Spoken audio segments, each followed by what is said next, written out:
अस्सलाम दोस्तों, इनसाइड में मौजूद अगर मैं खुशामदीद। पार्लिमानी कमीशन ने लाहौर हाई कोर्ट के chief justice mister justice Shahzad Malik साहब की सुप्रीम कोर्ट में बतौर जज तकर्री की मंजूरी दे दी है। इसका मतलब यह है कि जनाब शहजाद मलिक साहब अब लाहौर हाई कोर्ट की बजाय अपने फ़राइज़ इस्लामाबाद में सुप्रीम कोर्ट ऑफ पाकिस्तान में काजी साहब की ज़ेरे निगरानी अदा करेंगे। लेकिन इंपॉर्टेंट बात यह है कि अब लाहौर हाई कोर्ट के अंदर एक नए चीफ जस्टिस की तकर्री होगी और नए चीफ जस्टिस की तकर्री एक नए अदालती बहरान या एक नए अदालती तनाज़े की बुनियाद बनने वाली है। कैसे? ये एक इंपॉर्टेंट सवाल है, क्योंकि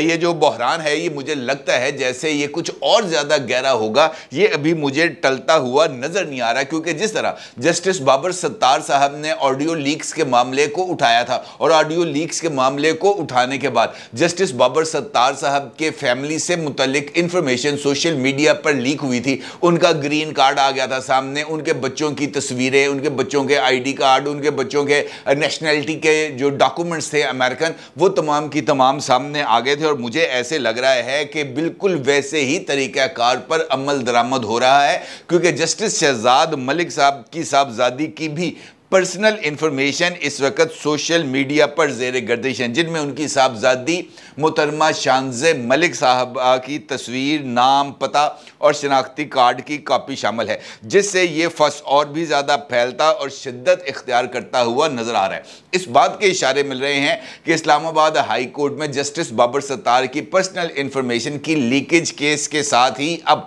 जस्टिस शहजाद मलिक साहब की साहबजादी का मामला भी शामिल हो जाएगा और इस चक्कर में ISI की मजीद सख्ती आ भी जाएगी और सूरत हाल यानी ये जो तनाज़ा है ये और ज़्यादा शिद्दत इख्तियार करता हुआ नज़र आएगा। क्योंकि जस्टिस शहजाद मलिक साहब की जब से मुबैना एक्सीडेंट की खबरें सामने आई हैं, जैसे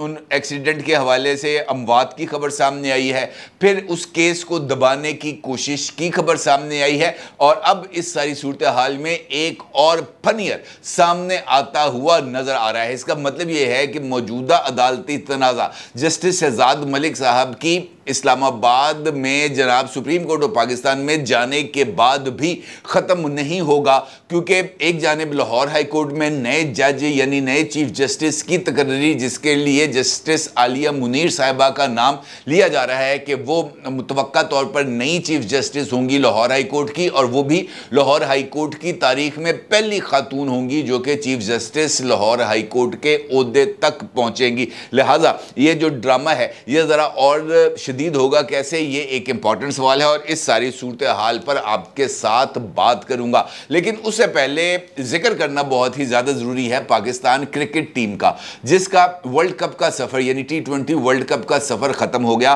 और मैं अमूमी तौर पर इस तरह की खबरों का जिक्र नहीं किया करता, लेकिन आज एक खबर मेरे नज़र से गुजरी और फिर मैंने आपके सामने इस सूरत हाल को रखने का जो है ना इरादा किया, क्योंकि वो खबर इस बात की तरफ इशारा कर रही है कि किस तरीके से पाकिस्तानी टीम जो है वो T20 के इस वर्ल्ड कप के अंदर अंडर परफॉर्म किया। और ये खबर इस बात की तरफ भी इशारा कर रही है कि पाकिस्तानी टीम के अंदर इस वक्त बाज़ाब्ता तौर पर ग्रुप बंदी मौजूद है और एक ग्रुप दूसरे ग्रुप की डोमिनेंस को कबूल करने के लिए तैयार नहीं है। और ये वजह है कि ये जो अंडर प्ले जो इस तरह लोगों ने अपने अंडर परफॉर्म किया वो बहुत ही ज़्यादा अहमियत का हामिल है। जनाब शाहिद अफरीदी साहब का नाम किसी भी तौर पर किसी तारुफ का मोहताज नहीं है और जनाब शाहिद अफरीदी साहब ने अपने YouTube चैनल पर पाकिस्तान क्रिकेट टीम के T20 वर्ल्ड कप के सफ़र के इख्तिताम के ऊपर एक उन्होंने वीडियो अपलोड की है। और इस वीडियो में उन्होंने जो शिकस्त का खुलासा है वो कुछ इस तरह किया है कि बाबर आजम साहब जो पाकिस्तान क्रिकेट टीम के एक स्टार बैटर हैं, उनको इस पूरी की पूरी सूरत हाल का जिम्मेदार करार दिया है शाहिद अफरीदी साहब ने। और शाहिद अफरीदी साहब ने इस बात का भी जिक्र किया है कि शाहिद ये जो हैं बाबर आजम साहब, इनको पाकिस्तान क्रिकेट टीम की कप्तानी को कबूल नहीं करना चाहिए था, जो कि उनके दामाद शाहीन शाह अफरीदी साहब को हटाकर जनाब मोहसिन नकवी साहब की तरफ से बाबर आजम को दी गई। और उनके इस जुमले ने इस पूरे के पूरे सिनेरियो को बहुत ही ज्यादा वाज़ेह कर दिया, क्योंकि जो दामाद है वो तो यकीनी तौर पर वो तो सर आंखों पर होता है नहीं। पाकिस्तान का जो कल्चर है वहां पर दामाद की जो वैल्यू है वो तो बहुत ही ज्यादा ऊपर चली जाती है।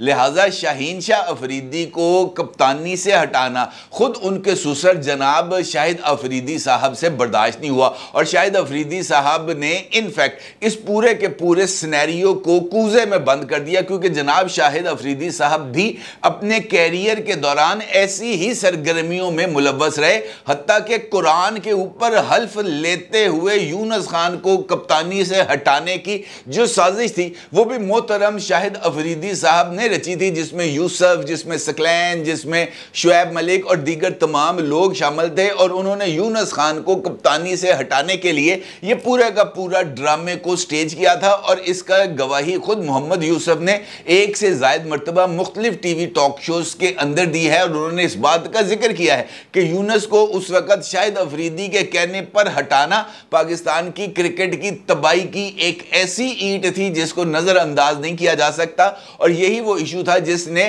प्लेयर्स पावर्स का जो है इजहार किया। अब अगर आप गौर करें तो जिस वक्त शाहीन शाह अफरीदी साहब जो हैं वो शाहिद अफरीदी साहब के दामाद नहीं बने थे, उस वक्त पाकिस्तानी टीम में यकजहती भी नजर आ रही थी, पाकिस्तानी टीम जीतती हुई भी नजर आ रही थी, पाकिस्तान की टीम मैदान के अंदर लड़ती हुई भी नजर आ रही थी, और पाकिस्तान की टीम अपना एक सिक्का, अपनी एक पोजीशन को बनाते हुए भी नजर आ रही थी। ये वही टीम है जिसने गुज़िश्ता साल जो T20 वर्ल्ड कप का फाइनल खेला था, ये वही टीम है जिसने ICC वनडे वर्ल्ड कप का सेमीफाइनल खेला, ये वही टीम है जिसने टेस्ट चैंपियनशिप के अंदर बहुत ही उम्दा परफॉर्मेंस दी। लेकिन अब अचानक इस टीम के डाउनफॉल का आगाज हुआ, और उसका आगाज भी उसी सूरत में होता है जब शाहीन शाह अफरीदी को कप्तान बनाने के लिए बाबर आजम की कुर्बानी दी जाती है, और अचानक चलती हुई टीम से बाबर आजम को निकाल दिया जाता है, तीनों फॉर्मेट से निकाल दिया जाता है, और शाहीन शाह अफरीदी को इन किया जाता है। फिर अचानक एक दिन शाहीन शाह अफरीदी को देश निकाला मिलता है और बाबर आजम साहब कप्तान बन जाते हैं, और ये वो सिचुएशन है जिसको शाहीन शाह अफरीदी ग्रुप ने तस्लीम नहीं किया। और खुद शाहिद अफरीदी साहब भी इस बात का इजहार कर रहे हैं कि जनाब बाबर आजम साहब को ये जो है ना कैप्टन बनाना ये एक बहुत बड़ी गलती थी। और फिर आगे चलकर वो अपनी बात को इस तरह जस्टिफाई करते हैं कि अगर शाहीन अफरीदी को कप्तानी से हटाना ही जरूरी था तब मोहम्मद रिजवान को आपको पाकिस्तान क्रिकेट टीम का जो है वो कैप्टन बना देना चाहिए था, यानी ना तेरा ना मेरा। इस तरह की जो सिचुएशन है वो मुझे ऐसे लगता है कि शाहिद अफरीदी साहब ने बिल्कुल पाकिस्तान की सियासत और मौजूदा तनाज़े की तरफ इशारा किया है, न तेरा जज ना मेरा जज, न्यूट्रल जज। अब ये जो इस तरह की जो सिचुएशन है ये बहुत ही ज़्यादा अहमियत की हामिल है। जिस तरीके से मैंने आपको गुफ्तगू के आगाज़ में जिक्र किया कि अब अगर चीफ जस्टिस जो है लाहौर हाई कोर्ट जनाब शहजाद मलिक साहब को सुप्रीम कोर्ट ऑफ पाकिस्तान में जब जाएंगे तो फिर यहां पर chief justice Lahore high court की पोजीशन खाली होगी, और इस वक्त चीफ जस्टिस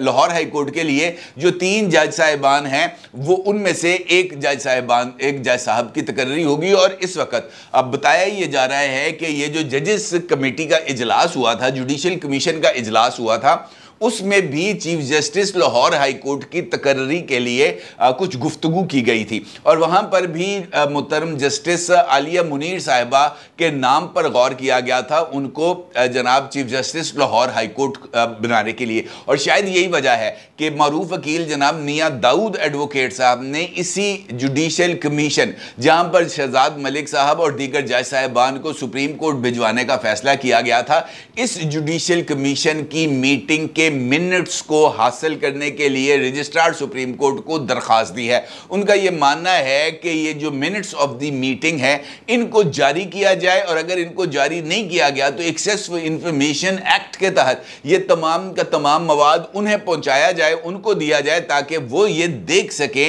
कि जजेस की अपॉइंटमेंट के अंदर जो बाकी जज साहिबान थे जिन्होंने शहजाद मलिक साहब को लाहौर से इस्लामाबाद ले जाने की मुखालफत की थी, तो उनकी इस मुखालफत की वजूहात क्या थी। क्योंकि अगर आपको मैं ये बताऊं कि जिस तरीके से शहजाद मलिक साहब ने कल लाहौर के अंदर वकला की एक तकरीब से खिताब करते हुए जिन ख्यालात का इजहार किया, वो इस बात की तरफ इशारा कर रहा है कि अदलिया के अंदर मुदाखलत जो भी हो रही है किसी भी लेवल पर हो रही है, जिसका इजहार इंसदाद दहशत गर्दी अदालत सरगोदा के जज ने किया था। तो शहजाद मलिक साहब इसको इस्टेब्लिशमेंट की मुदाखलत से ही ताबीर कर रहे हैं और उनका यह कहना था कि अदलिया में इस्टेब्लिशमेंट की मुदाखलत का जल्द इख्तिताम होगा। फिर वो ये कहते हैं कि अल्लाह का खौफ रखने वाले किसी ब्लैकमेलिंग से नहीं डरते। मजीद कहा कि 2007 में अदालती निज़ाम की खातिर अकेला ही घर से निकल पड़ा था। इसका मतलब यह है कि वो इस बात का इजहार कर रहे हैं कि पाकिस्तान के निज़ाम में अदल के अंदर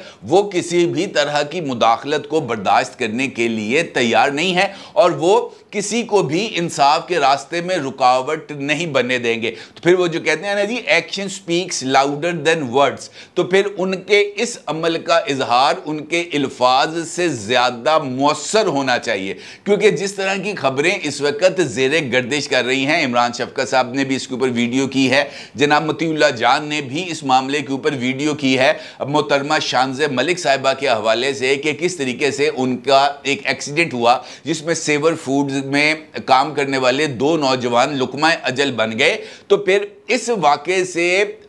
जो है ना वो कार्रवाई का आगाज़ होना चाहिए। अगर जस्टिस साहब की साहबजादी इस मामले में कतई तौर पर बेकसूर है तो फिर इस मामले की एक ओपन कैंडिड और हर तरह के तासुब से पाक तहकीकात होनी चाहिए। क्योंकि ये जो इल्ज़ाम है कि जनाब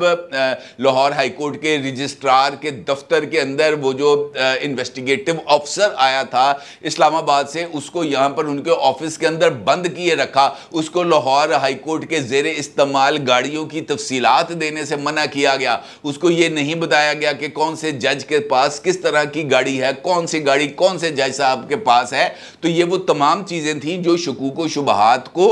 में इजाफा कर रही हैं। लिहाजा इसका तदारुक ज़रूरी है। ना सिर्फ ये बल्कि अब तो कल से एक और चीज़ सामने आ रही है जो इस बात की तरफ इशारा कर रही है कि जनाब वो जो जिसका हम जिक्र करते हैं ना, जो किरदार जो है वो बहुत ही ज़्यादा इंपॉर्टेंस का हामिल है। क्योंकि कल का शैतान आज का वलीउल्लाह तो हो सकता है, इसके अंदर तो कोई बात नहीं ना जनाब, अल्लाह ताला किसी को भी हदायत दे सकता है, लेकिन वो हदायत मिलने का जो अमल है और फिर उसके बाद का जो आपका हदायत मिलने के बाद का जो ज़िंदगी का सफ़र है वो हर तरह की अलाइश से पाक होना चाहिए। अगर आप ये समझते हैं कि आप जो है वो इस्टेब्लिशमेंट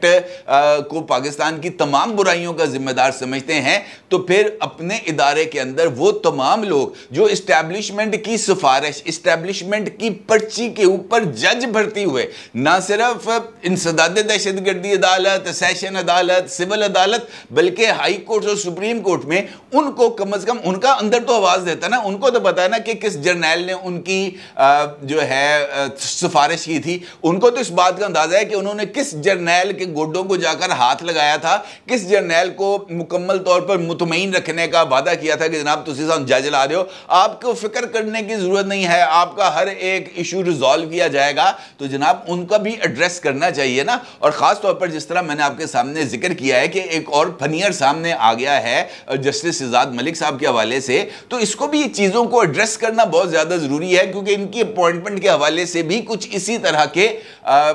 जो मुख्तलिफ लोगों की तरफ से ये राय सामने आ रही है। बल्कि कुछ लोग तो ये कह रहे हैं कि जनरल परवेज़ मुशर्रफ साहब के खिलाफ जब नवाज शरीफ साहब के दौर में आर्टिकल 6 का मुकदमा चलाया गया था जिसमें जनाब शेख वो जो है सेठ वकार मरहूम अल्लाह ताला उनको गरीक़े रहमत करे, उन्होंने परवेज़ मुशर्रफ साहब को सजाए मौत दी थी, तो उस मौके पर बैरिस्टर शहजाद मलिक साहब उस वक्त जज नहीं थे, उस वक्त वकील थे, तो बतौर वकील ये प्रोसिक्यूटर होने की वजह से परवेज़ मुशर्रफ को गवर्नमेंट की तरफ से सजाए मौत दिलवाने की बजाय ये आगे बढ़कर जनाब परवेज़ मुशर्रफ को डिफेंड करते हुए नजर आ रहे थे। और फिर कुछ लोगों का यह मानना है कि यही वो कारगुजारी थी जिनकी बिना पर जनाब मज़ार अली अकबर नकवी साहब जो हैं वो गए थे सुप्रीम कोर्ट और ये आए थे लाहौर हाई कोर्ट।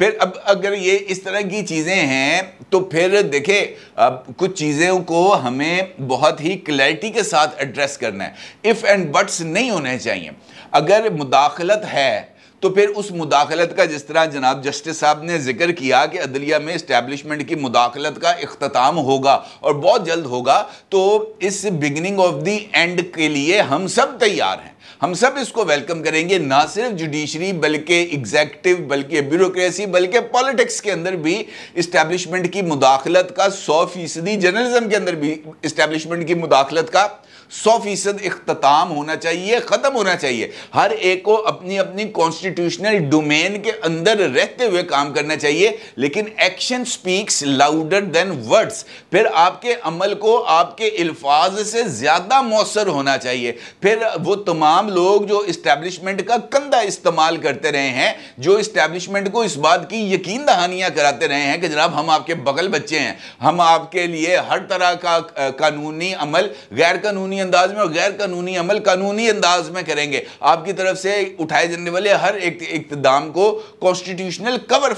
जो है वो मुहैया करेंगे। तो सबसे पहले उन तमाम लोगों को ये लड़ाई लड़ने से पहले कौम से माफ़ी मांगनी चाहिए। क्या ये मैं बात गलत कह रहा हूँ? लोगों को माफ़ी मांगनी चाहिए कि यार साढ़े को गलती होगी, हमने उस वक़्त इस्टेब्लिशमेंट की मदद का वादा किया था, हमें माफ़ दे दें। ख़ासतौर पर वो तमाम लोग, उनको तो इस सारी सूरत हाल में सबसे ज़्यादा माजरत कबूल करनी चाहिए जिनके सामने खुली मुदाखलतें हो रही थी, जिनके सामने व्हाट्सएप के ऊपर GITs बन रही थी, जिनके सामने व्हाट्सएप के ऊपर फैसले आ रहे थे, जिनके कहने के ऊपर जनाब जजों को ये बात कही जा रही थी कि अगर नवाज शरीफ का मुकदमा आपके सामने आएगा तो आप क्या करेंगे, और वो कहता था जनाब मैं आइन और कानून के मुताबिक काम करूंगा। तो फिर उसको ये बात कही जाती थी कि इस तरह तो हमारी 5 साल की मेहनत ज़ाया हो जाएगी। तो उस वक़्त ये तमाम के तमाम लोग जिनको अब अदलिया में मुदाखलत का बुखार चढ़ा, इनको टाइफाइड हैज़ा हो गया है, तो उस वक़्त ये मरे हुए थे। उस वक़्त ये क्या कर रहे थे? उस वक़्त इनकी आंखों में पर्दा वो था ना कि जनाब ये जो हुब्बे इमरान था, इसके ज़रिए ही हमने जनाब वो रिफ़तें हासिल करने थी जो इससे पहले हमें नहीं मिली। लिहाजा अगर आगाज़ करना है अदलिया में, एग्जेक्टिव में, ब्यूरोक्रेसी में, पॉलिटिक्स में, जर्नलिज्म में, हर एक शोबे में इस्टेब्लिशमेंट की मुदाखलत से उसको पाक करने का, तो जनाब आपको खुद प्रेसिडेंट को सेट करना पड़ेगा। आपको ये बात बतानी पड़ेगी कि मेरी बेटी से एक्सीडेंट हुआ, मेरी बेटी से एक्सीडेंट नहीं हुआ, क्लैरिटी में। और फिर कोर्ट ऑफ लॉ के अंदर एक आम आदमी की तरह आकर अपने आप की बेगुनाही, अपनी बेटी की बेगुनाही को साबित करना पड़ेगा। फिर आपको मुशर्रफ की नुमाइंदगी करने पर माजरत करनी पड़ेगी। फिर आपको इस बात पर माजरत करनी पड़ेगी कि जनाब मैंने वाकईतन इस्टेब्लिशमेंट का कंधा इस्तेमाल किया था, मैं इस पर माजरत चाहता हूँ। तो फिर ये तमाम चीज़ें होने के बाद ही आपकी इन बातों के अंदर वजन आएगा ज़रूर, अदरवाइज वजन नहीं आएगा माजरत के साथ। अपने आगे ज़रूर इज़हार कीजिएगा। आपको बहुत शुक्रिया। अल्लाह हाफ़िज़।